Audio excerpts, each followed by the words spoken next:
We're on. Well, good evening, everyone. Today is Thursday, January 26, 2017, and this is the Board of Selectmen. First up on our agenda is a request to increase the deduction on property taxes from $1,000 to $1,500 for eligible seniors. Penny Gerken, Council on Aging, come on down.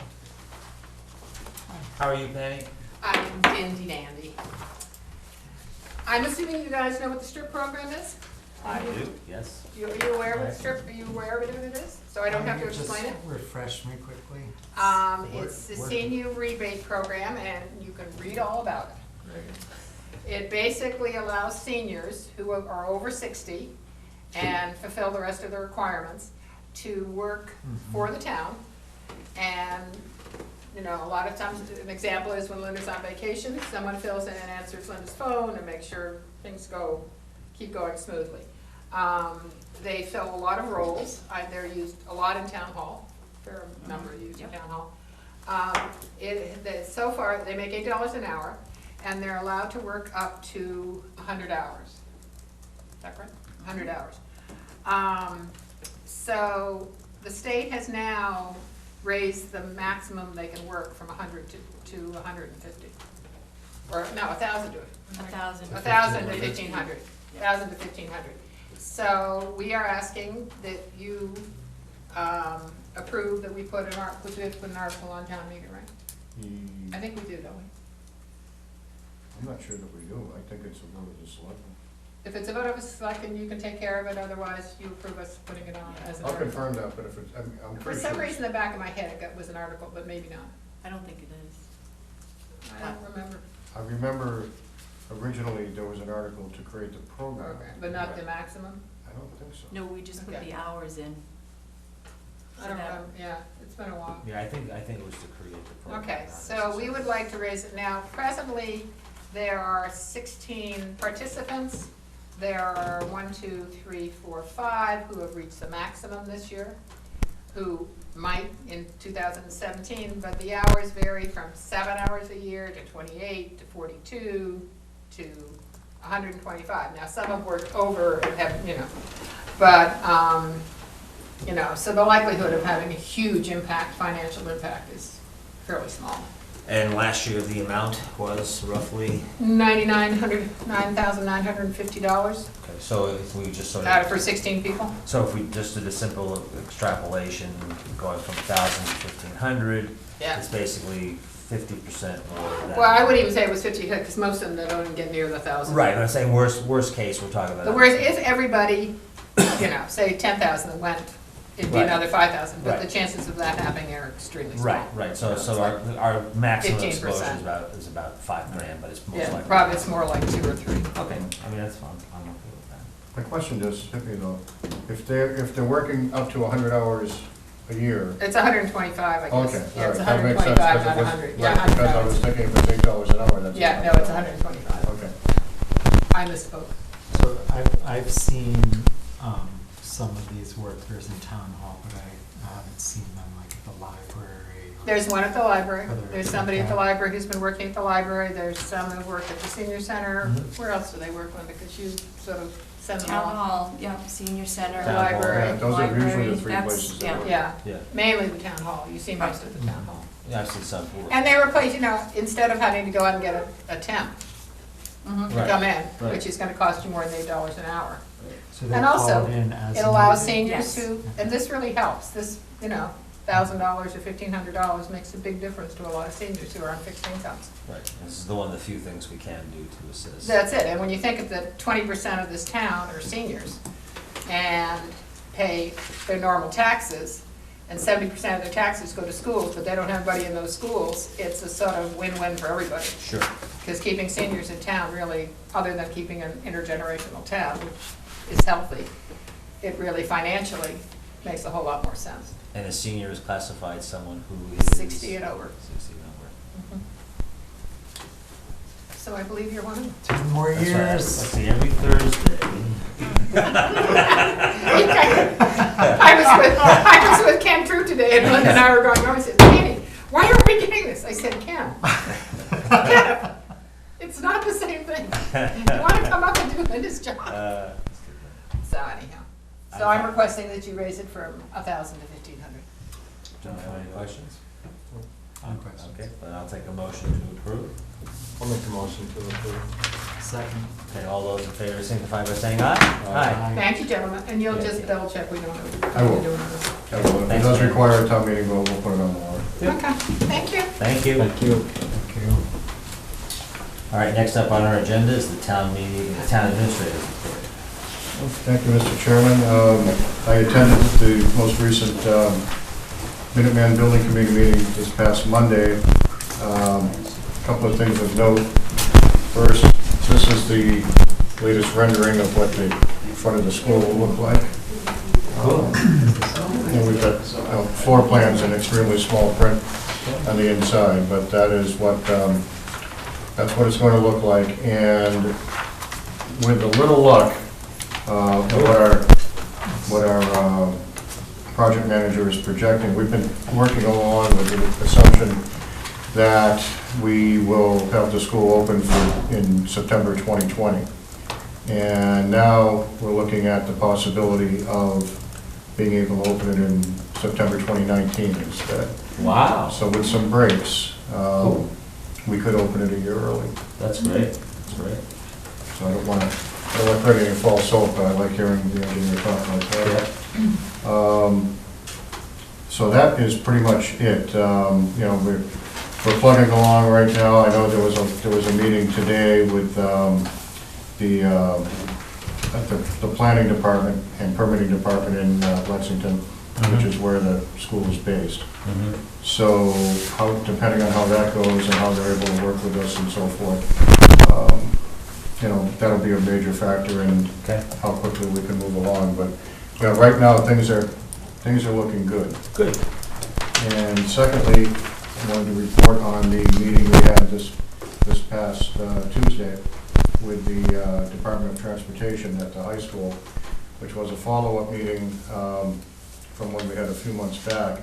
And I've been working with Barry Lorian specifically on some of the issues of, you know, how we can move forward and how we can make that area more safe. And of course, at the first meeting, we talked about things we could do at the local level, which was better signage and trimming back the growth along Main Street. If you looked up from Green Road, if you look down on the left side, you know, southbound, we could really cut quite a bit back, which we did. And we talked about lining and how we can do some calming effects and so forth, which obviously haven't been done yet, but we had talks, well, I've been talking with DOT anyway, and then back in, I think it was September, I was going out Route 70 to an appointment in Worcester, and going past Tohoto, all of a sudden, there's a 25-mile-an-hour zone there, which I'd never seen before as I was doing 45 or 50. And I thought, wow, this setup, it had warnings, caution signs, and speed limit sign. And I thought, well, I don't know what's different here, but I should call DOT and find out. And I called DOT, talked to Barry. So we had a couple of phone conversations, and he went back and worked, had some conversations with Jonathan Gulliver, his superior. And because of the governor's municipal, what's the word? Modernization. Thank you. Municipal modernization bill, and the concept of safety zones, they felt that there might be something that could be done that perhaps couldn't have been done before. So they had some internal meetings, and then we had another conversation, and their proposal was that to take the same concept that's being used for Tohoto and replicate it in front of the Neshoba. Yeah, we've got pictures. This pretty much just gives you an aerial view of what the area in front of Tohoto looks like, and the footage and so forth. But DOT would make the engineering plans available to us, would provide us with signs, since they can make signs in their own shop, and then everything else would be at our expense. And I asked Barry to try to give us a ballpark estimate of what the cost would be to implement that, and he said $10,000 to $15,000, which is much cheaper than some of the other alternatives that we've been looking at. And while I realize this is not the the final endpoint that we want to be at. This is a major step. Oh, it's where to start, it's where to start. Immediate, nearly immediate. Immediately, we have an article at special town meeting and then start getting to Awesome. work. Great. So I'm really excited about that. We will also be having an article at town meeting for, engineering for the intersection and so forth, and, whatever the engineer proposes. But, as you said, we can implement that in a few months, once we get past town meeting. So I have to say DOT was very good to work with. They were very, very reasonable. And Barry and Jonathan were both at the meeting, and they were very supportive of the effort. So we will get cracking on that. Have the regs come down on that statute, or? I don't know that they have. But Now, Barry brought a fact from Mass DOT. You could watch it, Teresa did film it for Backcomb, but he said it would be, he didn't think it was the right zone for a safety zone. He said we could do it, it would take longer and be more expensive. The lights that are on there, these are green lights, which are kind of, you can't ticket people for going faster than that. They're kind of cautionary, really. Suggestive, but It's effective. a start. It's a start. It's a great start. It's a start. Yeah. So, no, they thought that was, and the reason being that when you create a safety zone, as they've interpreted the safety zones, you would have to be able to make a case for the speed limit that the safety zone creates. And you can't make a case for 20, 25 miles an hour there based on traffic studies. But he did say again that once we've gotten, this up and maybe some of the other calming factors such as the changing the striping, then we'll come out and, do another traffic study and then see what that produces. Yeah, so it's a So good. it's a Would have a major impact on that, on a traffic study. Mhm. Absolutely sure. Oh, yeah. And that's- that said 350 feet on either side of the school, like, boundary, Yes. property line? Yes, now, they would look at, that's plus or minus for this location. They would have to look at, what the elevations are, if there are humps and not humps, but rises. But yeah, that's in the ballpark, 350 feet. So Don, narrowing the lanes, restriping, that'll be part of the town meeting. Yes. The lights. As a Chairman Maisaki, I think this is great. Tohoto is a level area. There are no major intersection routes. There's a small agricultural business across the street with open space. And if they can get that there, hopefully we can get something where we are, where it's so much more dangerous for the post office and the pizza parlor, and of course the real estate business. Well, we can have it if we choose to spend the money to get it. Yeah, I mean, it's just, because I think of Tohoto as really rural, whereas here, it's really dangerous. Yes, but this, at least this is a start. This is a good start. Exactly. It's a good start. It's a good start. Getting it quicker rather than later. Yeah. Barry was recommending using Cape Cod berms, which are the asphalt berms, to limit entering and exit at Classic Pizza, defining the road. Mhm. Yeah, that parking lot needs to be eliminated. But that would be part of a larger design for that. That's right.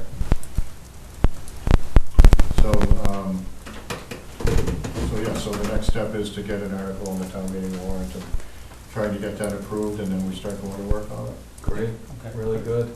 Super. Yeah. Thank you. Anything else, Don? No, I don't have anything else tonight.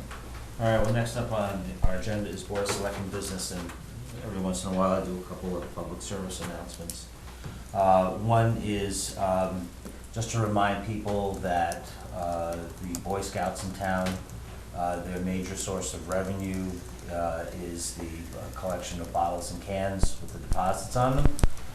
If you go up to the transfer station, there's a small red building to your right as you crest the hill just before you actually get into the transfer station. That's where they collect the bottles and cans.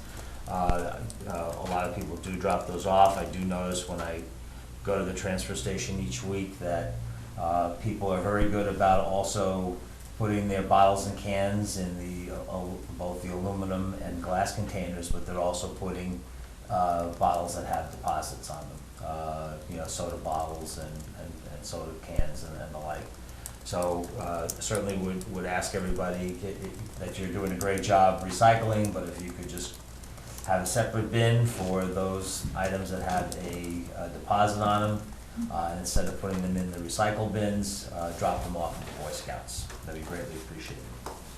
Second, it's still January, but summer will be here quicker than we would like. In addition to the bottles and cans, we'd like you folks to at least try to rinse them out a little bit before you drop them off in the recycling bins.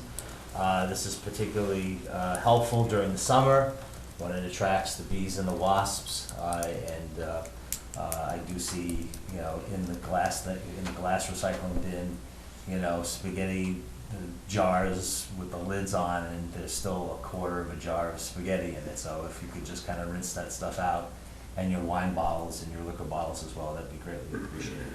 Mr. Chairman, can I add a recycling Oh, sure. notice to that? Sure. I was talking to some people at the Mass Municipal Association on recycling of textiles, because that's an issue in our house. A lot of things get thrown out, ripped towels and things like that, and textiles make up, I think, about 12% of landfills. And the woman I spoke to at the state said that organizations like Goodwill, as long as the textiles are clean, they have uses for ripped textiles. Ripped jeans go to Worcester. There's a company there that turns them into insulation. Ripped towels, ripped socks. So just say, put those in a bag, your ripped clothing, and put them in the Goodwill or any of the clothing bins. They are sorted and used, and they make money within the whole recycling system, not for us, but for Goodwill and those other organizations. In the bins at the transfer station? I don't remember her name, but the woman from the state said Goodwill. will take them. Any Goodwill bin. So there are 2 Goodwill bins, and there are 2 other bins. I can't remember the company that take textiles. Okay. Thanks, Sean. I have just one more, just to let everybody know, it's sort of a public service announcement, that I will be running for Selectmen for 5th term, so I'll have more to say about that in the coming weeks, but I do plan on running to get my seat back, so I'll have more about that later. Next up is a recommendation from the Conservation Commission to appoint Jeff Lawrence to the volunteer land steward. Come on down. Thank you. See you, Jeff. Nice to see you. Jeff Very Lawrence. nice to meet you. Nice to meet you, Jeff Lawrence. Pleasure. Nice to meet you. Good to Nice see to you. see you, Jonathan. Thanks. Appreciate you having me. Yes, you're in. Great. Okay, that's easy. You did all the mapping, right? I did. Yeah. I did. So, That's great. yeah, there is a job description. It's one of those things, guys, that I feel like if it's documented, Mhm. then it can always be backfilled. I think it's Right. important. We have some great conservation land. Last year, we documented it. We put it on the internet. Anyone can come and enjoy it. This year, I really just want to focus on making it the best conservation land we have. Super. And that's what this is all about. No, that's Jeff great. Jeff has put a tremendous amount of time in and has done an excellent job. Mm. Just, it's a bit of an eye chart. I'm not asking you to read it now, but at least Sure. for your files. And if you hear of any issues or needs out there, and it fits this description, just give me a call. The website that he's put together is really, really sort of. Super. Excellent. No, we certainly appreciate your help. There's only one of these? But you're the steward, and then you organize all other volunteers for this? That's the plan. Yeah, absolutely. Through the Trails Committee. Yeah. So it's a collaboration between the Conservation Trust and the Conservation Commission. It provides a good outlet for our residents, even non-residents actually, a part of the group that want to contribute, that want to volunteer. It's a good organized way to do that. Super. Yeah. Do we have a vote? Please. I believe we do. I'll take a I'll make a motion to appoint Jeff Lawrence to the volunteer land steward position. Second. All those in favor signify by saying aye. Aye. Aye.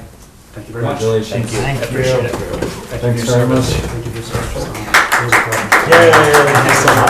Thanks for your service. Next up are appointments to the Water Resource Subcommittee. This was something, Jonathan, you had requested, and I know that you worked with Don to come up with sort of a mission statement. And then we put a notice, I have that in my packet. a notice out to select some members, and I believe there are 2, 4, 6 folks who have come forward to serve. I think we've got, little emails from everybody, so I think unless there's an issue, I think everybody on the list is fine.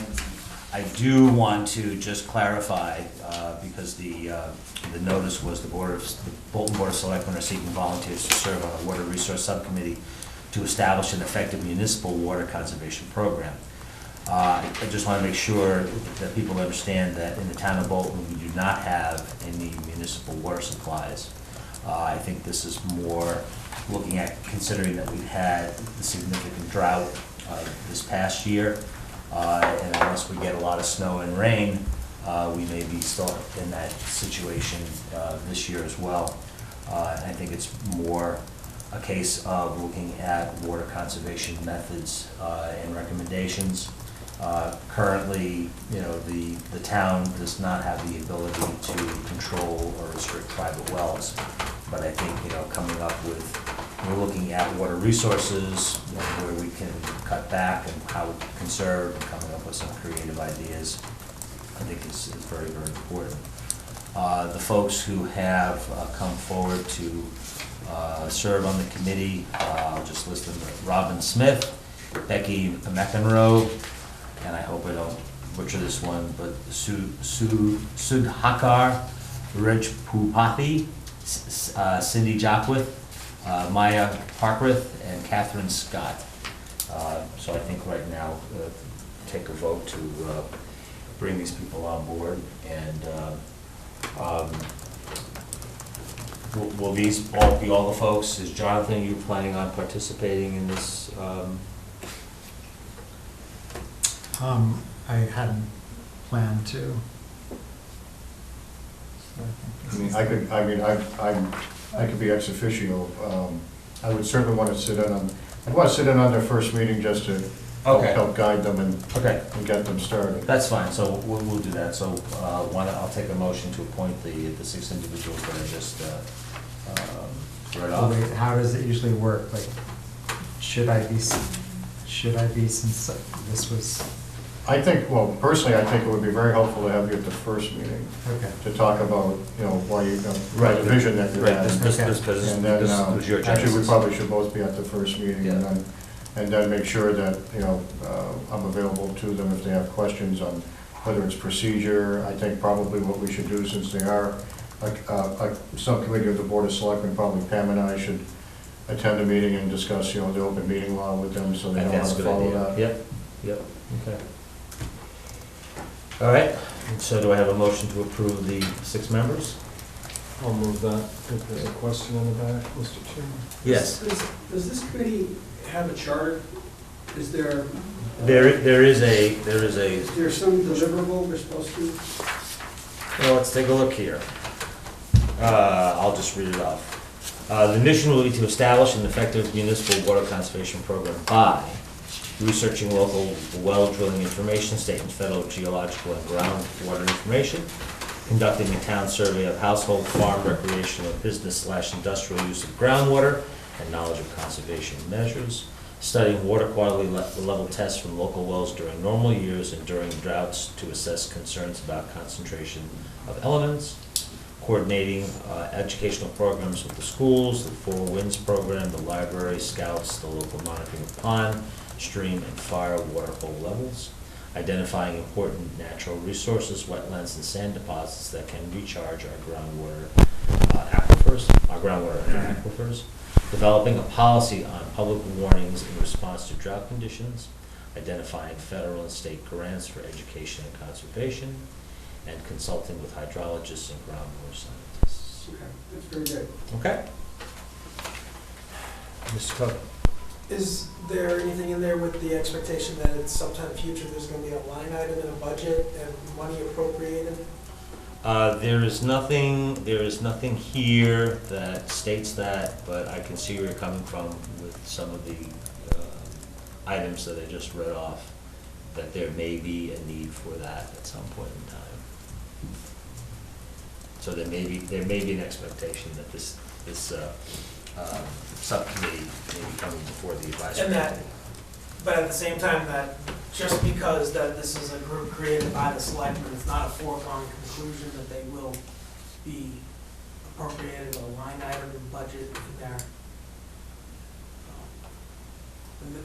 They would come before everyone for a justification on why they think they should be getting money. They might. They might. It's unknown that they may not need it, they may be able to get some grants, or they may not, but, you know, there might be an expectation. There might be a reasonable expectation. But not for fiscal 18.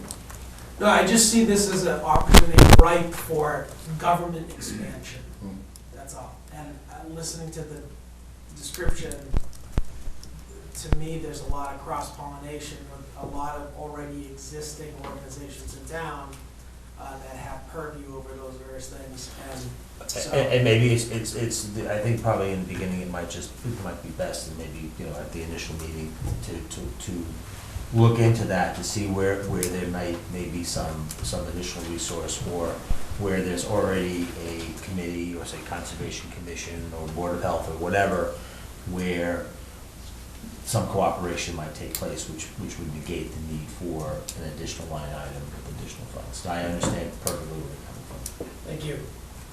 Yes, Martha? Martha Remington, Main Street. I remember decades ago, there was sort of an aquifer research group. Bob Romer was on it. It could have been in the 80s and 90s. Is this going to go that far as making sure our aquifers are safe and being respected as far as development things? I don't. Do you remember that group? I vaguely remember that, Martha. You know, I think this is just looking at, you know, they're looking at identifying important natural resources, wetlands, et cetera, et cetera. As far as maybe pollution to them and things? or- Yeah, well, let them get organized, and we'll see. But I think, you know, first and foremost is probably more water conservation and protecting resources, right, which could include that. Thank you. Go ahead and move that. Second. All right, all those in favor signify by saying aye. Aye. Okay. Okay, and then we have, just recently we've decided, or per, I forget where Donnie had mentioned that, every couple of weeks, we need to approve the warrant that takes care of the bills. So it was a recommendation from DOR. DOR. So, you know, we come in and review and sign that warrant, so, you know, the town can pay its obligations. But it was just, it was stated that probably in the selectmen's meeting that we after the fact, officially vote to approve those bills and payroll warrants. And tonight we are going to be approving the bill and payroll warrant number 17-15 and W17-15A dated January 18, 2017. I'll move that. Okay. Second. All those in favor signify by saying aye. Aye. And I don't believe we have any minutes today. We don't, there are a lot in circulation. They're in circulation. so, yep. I unfortunately did, I know the couple came to me this afternoon, but I was not able to take a look, so we'll have those for next time. Anything else? Hearing nothing else, I'll take a motion to adjourn. I'd like to make a motion to adjourn. All those in favor signify by saying aye. Aye. Aye.